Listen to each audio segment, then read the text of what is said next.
Hey everyone, welcome. This is Baron, and this video is about the farming strategy I've been running a lot of recently, Harbinger. Harbinger isn't a strategy that's going to compete with the 15, 20, 25 divine per hour, tier 17 farming strategies, but it is a nice, safe, consistent, mindless farm with a good balance of traditional currency drops along with gold and dust for your Kingsmarch town, assuming you're watching this video in a league where the Settlers of Calgary mechanic is active.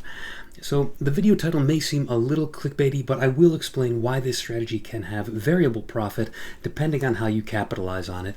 So I'll start by talking setup and input costs, then talk about how to actually run the strategy. I'll cover initial profits, how much I made, what constitutes the profits, and then talk about those extra things you can do beyond the initial profits, maybe to make it go a little bit further. So to start with the strategy itself, I ran 50 8 modded Jungle Valley maps with a full Harbinger setup of scarabs and on my Atlas tree. Now, Harbinger is one of the most straightforward mechanics in the game. You're just adding a lot of these floating, glowing blue men to your map who summon waves of monsters in that same blue color, and then you kill the monsters and pick up the currency shards as they drop. Currency shards are the specific loot for the Harbinger mechanic. They add up in stacks of 20 and then automatically transform into the listed currency items. So 20 exalted shards become 1 exalted orb, 20 annulment shards become 1 orb of annulment, and so forth. There aren't actually many points on the Atlas passive tree dedicated to Harbinger, which I'll pull up and show you here. So other than me grabbing this scarab node, there's really only this wheel, the ominous arrival wheel, the unspeakable offensive wheel, and the first wave wheel. It really doesn't take that many points at all. So you have a choice then. You can either take secondary mechanics, 1 or 2 other things to add into your map, or you can do like I did and just use the rest of your tree to invest in maximizing the generic stuff. Item quantity, map modifier effect, eldritch altars, map drop chance, scarab drop chance, all the kind of typical stuff that you're going to see in a lot of Atlas trees. So that is what I did. For the actual Harbinger Atlas tree nodes themselves, these function to increase the number of Harbingers in our map, cause them to drop more currency shards, give them the possibility of upgrading those currency shards to full orbs, reduce the Harbinger's summoning cooldown speed, so that speeds up your maps, and then it gives Harbingers a chance to be upgraded to a boss King Harbinger, which summons many more monsters and drops proportionally more loot. So those are all great bonuses, especially for such a small point investment, as you can see. So we really want to capitalize on that by cramming as many Harbingers as possible into every map. We start by doing so with 3 normal Harbinger scarabs, the basic Harbinger scarab. Those are going to go in every single map. Each one of these scarabs is only costing 2 to 3 chaos, and each one is going to add 3 Harbingers to the map. We would include even more of these if we could, since it's a really great cost-effective ratio, 2 or 3 chaos for 3 Harbingers, but we do need those remaining map slots for other things. If you haven't unlocked your 5th or 6th map device slot yet, this is where you would compromise here on the basic scarabs. You would go down to 2 or even 1 normal Harbinger scarab, but ideally you would have all 6 unlocked for this strategy. The other 2 specialty scarabs are the scarab of Warhordes, which is very straightforward. It simply duplicates all of the currency shard drops that we get, and we're getting a ton of these things, so this is a no-brainer, pays for itself. And the other one is the Harbinger Scarab of Regency, which is going to take that from the passive tree, 25% chance for a Harbinger to become a King Harbinger, a boss. It's going to up that by another 50%, so that 75% of every Harbinger we run into is going to be a boss instead. So the Warhorde Scarab is going to be like 6 to 8 chaos, and the Regency Scarab is going to be like 8 to 10 chaos. And then, of course, the final slot is reserved for the map itself. And as I mentioned, for this strategy, I was running 8-mod corrupted Jungle Valley maps. You don't necessarily need to do this, since Harbinger loot isn't scaled by quant or rarity, but it is nevertheless recommended if your build can handle it, since Harbinger loot is scaled by pack size, which Corruption also gives us, and all the non-Harbinger loot still benefits from juicing up the item quantity. And of course, Jungle Valley is a great layout in any strategy which includes Eldritch Altars, because the boss of this map doesn't technically count as existing until you visit the boss arena itself, meaning that the altars you run into are never going to offer you boss-related rewards, which are traditionally kind of considered to be the weakest or worst of the rewards. So that's great in any strategy like this. If you happen to be buying 8 mod maps in bulk from someone on a place like the Forbidden Trove Discord, I believe they're going for something like 15 chaos in bulk, especially if they filter to your preferred map mods. That kind of, you have to pay a premium for that. But to be honest, I rarely had to do that.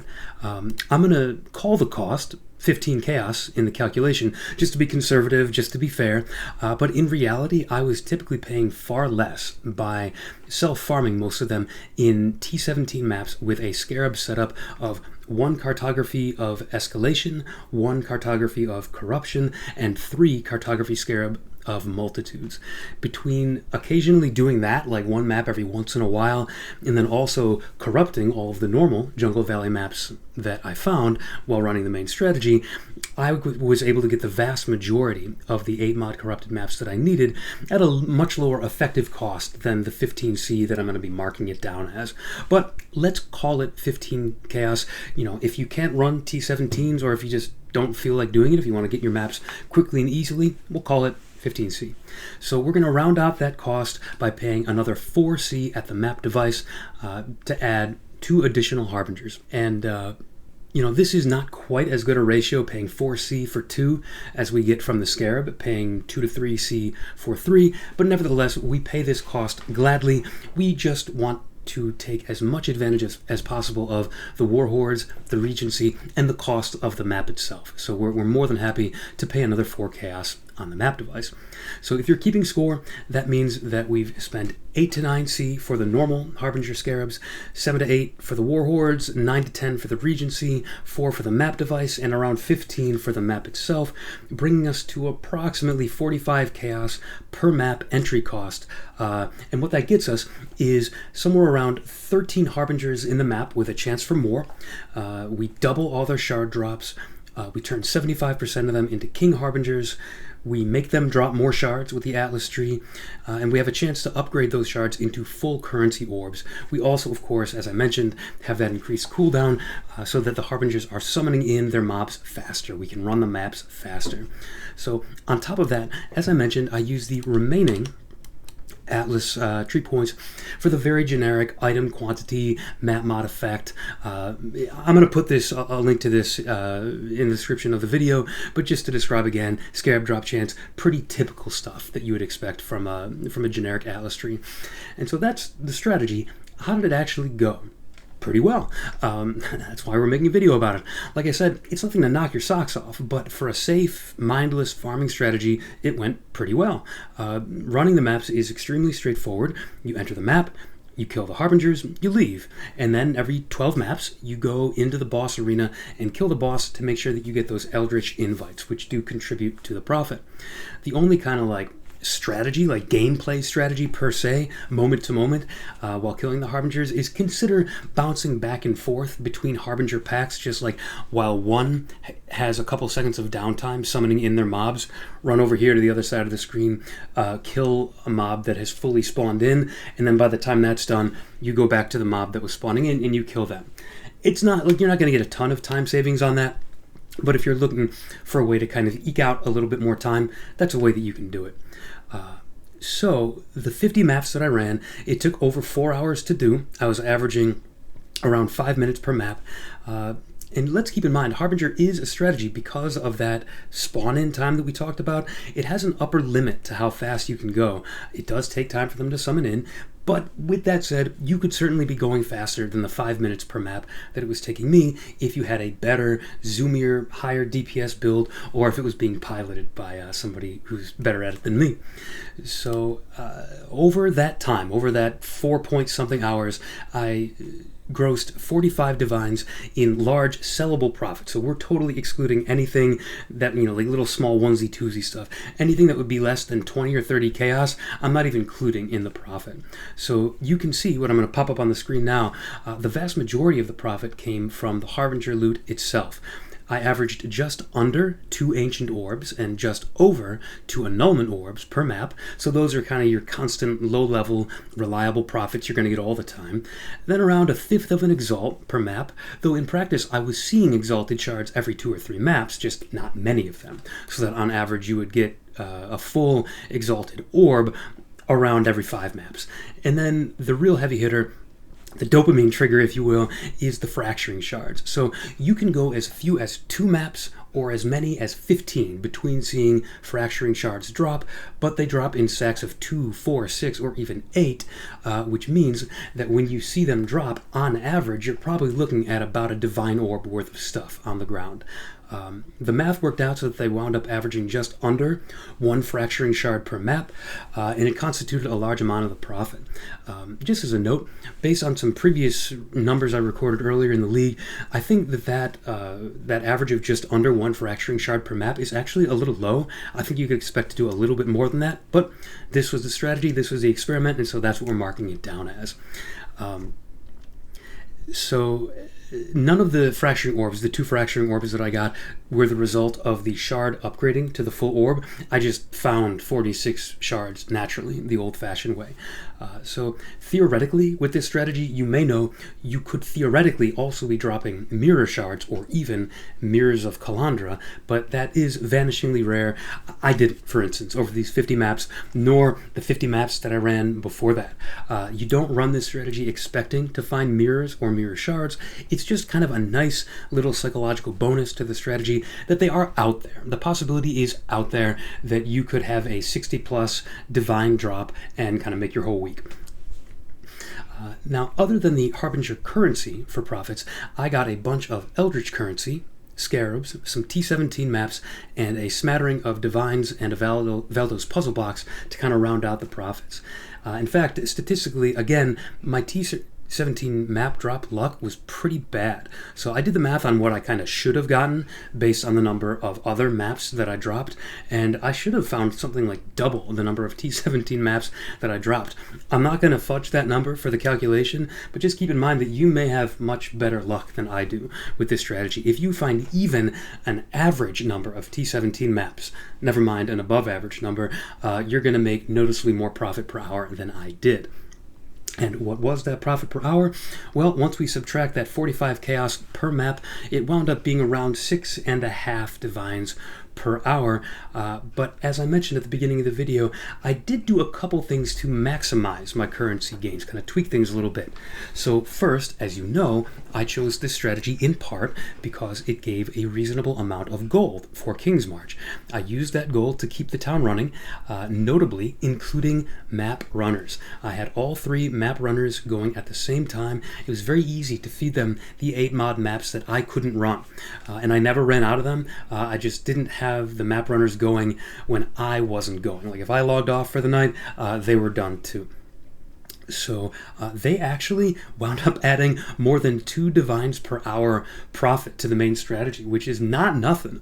It's definitely recommended, and it was at a very low time investment, just a few minutes every once in a while. You know, you run 10 maps and you go check in on them and see how they're doing.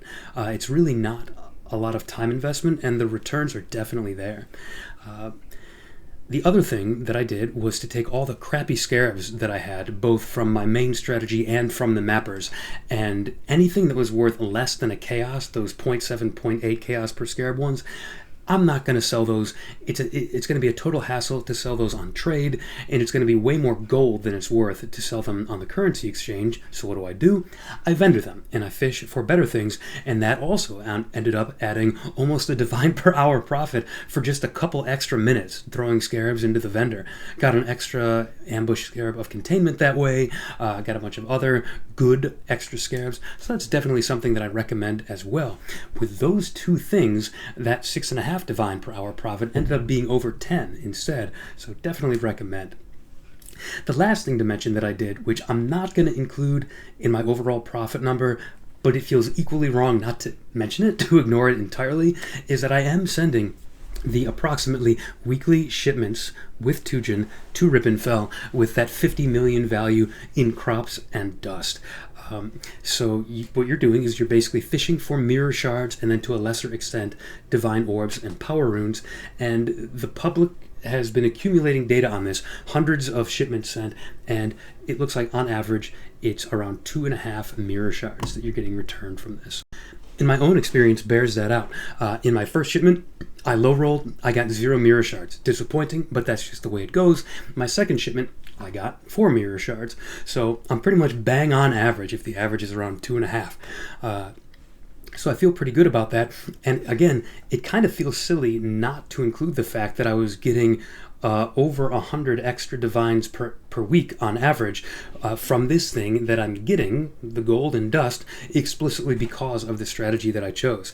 I will respectfully decline to put a divines per hour number on that. I don't think it's really fair to do that, but you gotta consider it when choosing the strategy. That is out there. It's a big portion of your profits. It funded my mage blood, so you gotta mention it.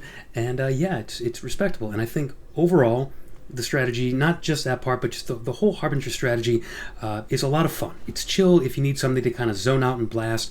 It can be done by a much wider variety of builds than those top tier, tier 17 map strategies. And like I said, it pairs nicely with the Kingsmarch mechanic. So I definitely give this one a thumbs up of approval. It's not a 25 div per hour strategy, but it's fun, it's engaging, and you will make money doing it. So let me know if you give this a try. Put in the comments if you have any questions, and in the meantime, thank you so much for tuning in, and take it easy.